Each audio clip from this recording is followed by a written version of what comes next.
Laurent Turquois, le Rassemblement national propose de remettre les routes départementales à 90 km/h. Vous en pensez quoi? Moi, ce que je crois, c'est que ce que l'on doit privilégier avant tout, c'est la sécurité. La sécurité des personnes qui utilisent ces routes. Le dispositif a été mis en place par l'État, imposé par l'État, puis avec un sort de retour en arrière où finalement chacun pouvait décider comme il voulait.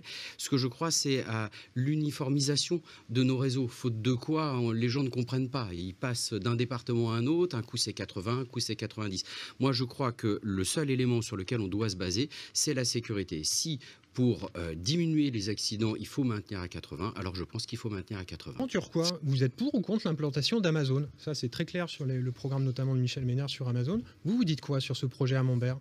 Moi, ce que je dis, c'est que la donne a peut-être changé avec ce qui est en train d'être conduit au niveau mondial.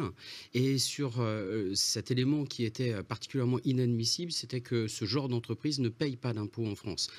Demain, grâce à... Alors au-delà des impôts, là on se parlait de l'écologie, c'est-à-dire quel choix vous faites? C'est-à-dire qu'il y a une implantation foncière importante, il y a des déplacements avec des livraisons.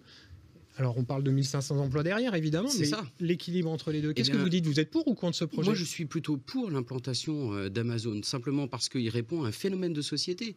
Vous nous interrogez, nous, élus locaux, sur l'opportunité ou pas, mais il s'agit en fait de répondre à un besoin sociétal.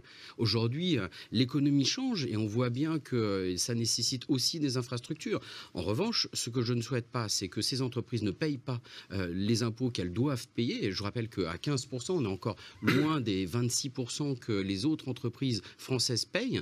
Et d'autre part, il faut accompagner, j'en discutais l'autre jour avec le président de la Chambre de commerce, les entreprises et les commerces à transformer leur mode opératoire. C'est ça, en fait, qui a du sens sur le volet économique.